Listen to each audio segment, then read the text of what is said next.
जब भोजन राजसिक और तामसिक हो जाता है तो शरीर में और मन में दोनों में विकार पैदा हो जाते हैं और प्रसन्नता का नाश हो जाता है। जो सहज प्रसन्नता प्रकट होनी होती है, तो पहले भोजन को सुधारिए, सात्विक भोजन। बड़ा आनंद आता है जब 4 रोटी और थोड़ा सा नमक लेकर के वैसे या थोड़ा सा दाल पा लीजिए, फिर आप देखिए शाम। पर वो पानी के लिए मन तैयार नहीं, उसको 14 सब्जी चाहिए, नाना प्रकार की सामग्री चाहिए। इसको रोकिए प्रभु, तो भजन में चित्त लगे, तो मन खुश रहे। हम आपको कहते हैं आत्म प्रसन्नता से बढ़कर कुछ नहीं है। और आत्म प्रसन्नता जब विषयों का राग पूर्वक सेवन करते हैं तब वो नष्ट हो जाती है। और आंतों का एक थैला है, आप इसको बढ़ाते चले जाओ बढ़ती चली जाएगी, घटाते चले जाओ घटती चली जाएगी। एक लिमिट से आप भोजन पाओ तो एक लिमिट से अनलिमिट पाओ, अनलिमिट जैसा अभ्यास जैसा करोगे। तो साधक को गुरुपाक भोजन से बचना चाहिए, गरिष्ठ भोजन जो बहुत देर में पचने वाला हो, और बलवान भोजन से बचना चाहिए। हमें बलवान भोजन से क्या जरूरत है, बल वाले भोजन से छाछ, रोटी, दाल, थोड़ा चावल, थोड़ी सब्जी, बस पर्याप्त। एक नियम बना ले, और रोज बदल के पाना ये भी ठीक नहीं है। एक नियम पूर्वक पाना, मतलब संभालिए, यही आपकी साधना को संभालेगा। भोजन आपका सही होना चाहिए। दूसरा, दृष्टि। देखने का साधक को सावधानी पूर्वक देखने का सावधानी पूर्वक कार्य करना चाहिए। किसी को देखा तो राग न होने पावे, किसी को देखा द्वेष न होने पावे। तो राग कैसे होता है, गुण देखने पर, और द्वेष कैसे होता है, दोष देखने पर। गुण देखने पर उसकी स्तुति होती है और दोष देखने पर उसकी निंदा होती है, जो दोनों तुम्हारी प्रसन्नता का नाश करते हैं। पहला भोजन, दूसरा दर्शन। यदि हम किसी की निंदा करेंगे तो हमारे सारे पुण्य नष्ट हो जाएंगे और पाप बढ़ेंगे। किसी में दोष दर्शन करेंगे, वो दोष हमारे अंदर आ जाएगा। किसी में गुण दर्शन करेंगे, उससे हमारा राग हो जाएगा, तो भगवान का भजन छूट जाएगा। उस व्यक्ति का चिंतन होगा। राग और द्वेष दोनों को छोड़ना है। राग द्वेष दोनों छोड़िए, खोजिए पद निर्वाण। नानक साहब ने कहा राग द्वेष दोनों छोड़ना चाहिए। तो हम किसी व्यक्ति के गुण और दोष ना देखें। तात सुनो मायाकृत गुण और दोष अनेक, गुणया उभय न देखी देखी सो अविवेक। अगर किसी के गुण दोष देखते हैं तो अज्ञान है, देखना ही नहीं है। भगवान सबको अपनी माया के द्वारा चला रहे हैं। हमारा अधिकार नहीं है कि हम अपने बगल वाले के गुण देखें या द्वेष देखें। दोष देखेंगे तो हमारी भक्ति क्षीण हो जाएगी, पक्का क्षीण हो जाएगी। अद्वेष्टा सर्वभूतानाम, समस्त भूतों में दोष रहित बुद्धि देखनी, सब में प्रभु देखना है, दोष नहीं देखना। अगर कोई दोष कर रहा है, आपको दिखाई दे रहा है कि एक दोष है, तो भगवान की लीला और प्रणाम। हम उसका चिंतन नहीं करेंगे, ना उसको दोषी ठहराएंगे, ना उसको दोषी प्रमाणित करेंगे, ना दोष मानेंगे। हम भगवान की माया की लीला मानकर प्रणाम करके चल देंगे। हम उसके विषय में ना चिंतन करेंगे, ना बोलेंगे, ना उसकी निंदा करेंगे। निंदा भी नहीं करेंगे। बोले हम देख रहे हैं दोष, फिर भी निंदा नहीं, वो नहीं करना है, परमार्थ है। अगर आप ऐसा करते हैं तो फिर आपका परमार्थ नष्ट हो जाएगा, आपकी प्रसन्नता नष्ट हो जाएगी। तीसरा है जबान में 2 बातें हैं, एक है स्वाद और दूसरा बोलना। व्यर्थ बोलना, कटु भाषण बोलना, असत्य बोलना, अहितकर बोलना। ये भाषण अगर ऐसा बोलेंगे तो आप खुश नहीं रहेंगे। आपको खुश रहने के उपाय बताए जाते हैं। पहला भोजन सुधारो, दूसरा नेत्र सुधारो, तीसरा अपनी जबान सुधारो, बोलना।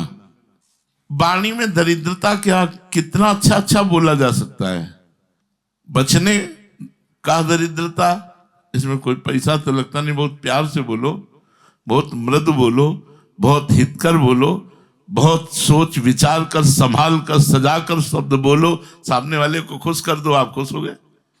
अगर आपने ऐसे कटुवचन बोले, व्यर्थ भाषण बोले, गंदी बात बोले, निंदा वाली बात बोले, अहितकर वाली बात बोले, तो आप खुश नहीं रहोगे, आपका हृदय जलने लगेगा। उसके फलस्वरूप आपकी प्रसन्नता का नाश हो जाएगा। चौथी बात, घर परिवार के सदस्यों से ममता नहीं करनी, नहीं खुश कभी नहीं रह सकते। कितनी कठिन बात है, हर बात कठिन है खुश रहने के लिए, तभी उल्टा चाल चलता है मन। बोले घर परिवार में सब भरपूर है, सबसे प्यार है, सबसे मिल रहे, ममता है, बोले खुश नहीं रह पाओगे। बोले अखंड खुश रहने के लिए ममता रहित प्यार करो, क्योंकि कब कौन घटना घट जाए, कब कौन बिछुड़ जाए, कब कौन पधार जाए, कब कौन सी लीला भगवान की मृत्यु लोकमयी लीला है। इसलिए सबसे तटस्थ भूमिका, सेवा सबकी, ममता किसी से नहीं। सबकी ममता ताग बटोरी, मम पद मन बांध बटोरी। न घर में न परिवार में ममता। परिवार परिजन, रिश्तेदार, नातेदार, धन संपत्ति, इसमें जो ममता रखता है वो कभी खुश नहीं रह सकता। सब इसी में ममता रखते हैं, इसलिए कोई खुश नहीं।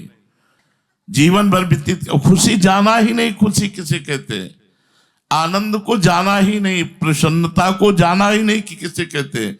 भागवती अखंड प्रसन्नता।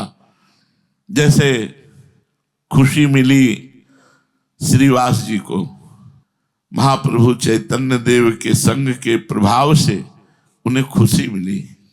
देखो खुशी का प्रभाव, उनके घर में कीर्तन हो रहा है और एक ही लड़का था, कई दिन से बीमार था, तो दासी ने कान में आके बताया श्रीवास जी को कीर्तन हो रहा, महाप्रभु नृत्य कर रहे, कि लड़का पधार गया।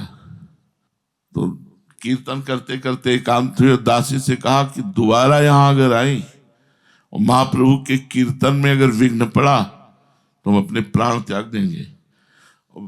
जोर जोर से करताल बजाकर उन्मत्त होकर हरे कृष्ण कृष्ण कृष्ण हरे हरे।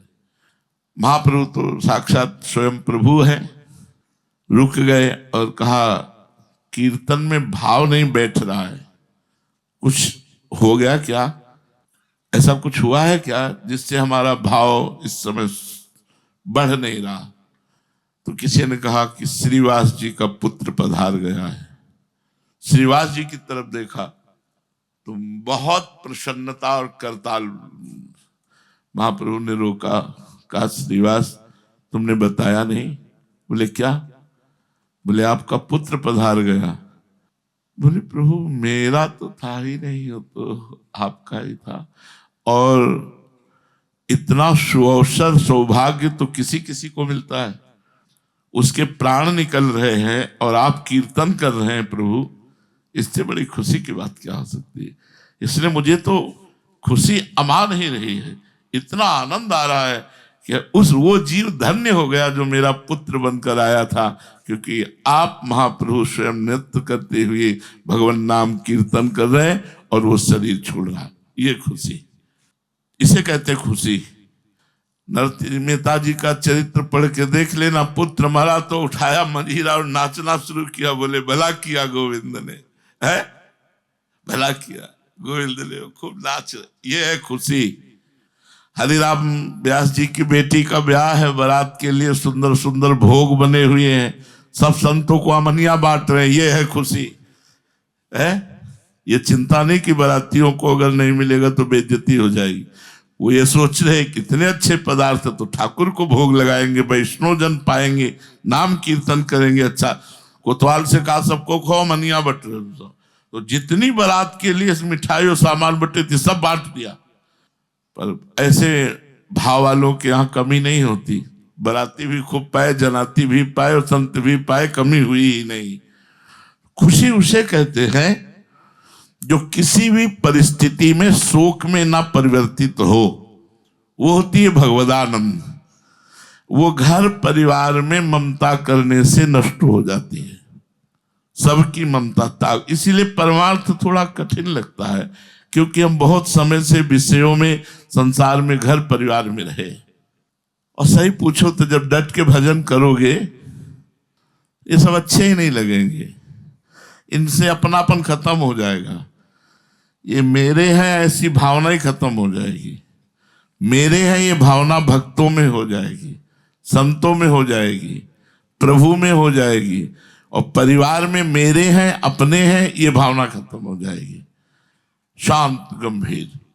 देखो खुशी का एक और से एक ब्रजवासी बताते हैं कि एक हमारे पड़ोस में भजन करने वाले ब्रजवासी थे, उनका लड़का मथुरा गया, एक्सीडेंट हुआ, पधार गया, और वो सुबह से 8 बजे तक भजन करते थे। तो 5-6 बजे की घटना होगी तो उनके पास सूचना आई लड़का पधार गया।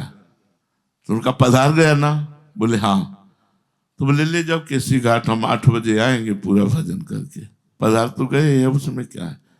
ये है प्रसादेश्वर दुखा नाम हानि उपजायते। पुत्र माला छूट जानी चाहिए, नहीं छूटी। माला 8 बजे तक भजन किया, भगवान को प्रणाम किया, गए, अंतिम संस्कार में सम्मिलित हो गए। राधे श्याम, कोई शोक नहीं। इसे खुशी कहते हैं कि बड़ी से बड़ी विपत्ति भी तुम्हारे हृदय को हिला न सके, शोक युक्त न कर सके। ये कब होगी? जब भगवान से चित्त जुड़ेगा, भोजन सही होगा, देखना सही होगा, बोलना सही होगा, घर परिवार से ममता नहीं होगी, धन संपत्ति में आसक्ति नहीं होगी, तब जाकर के तुम्हारे अंदर खुशी जागृत होगी।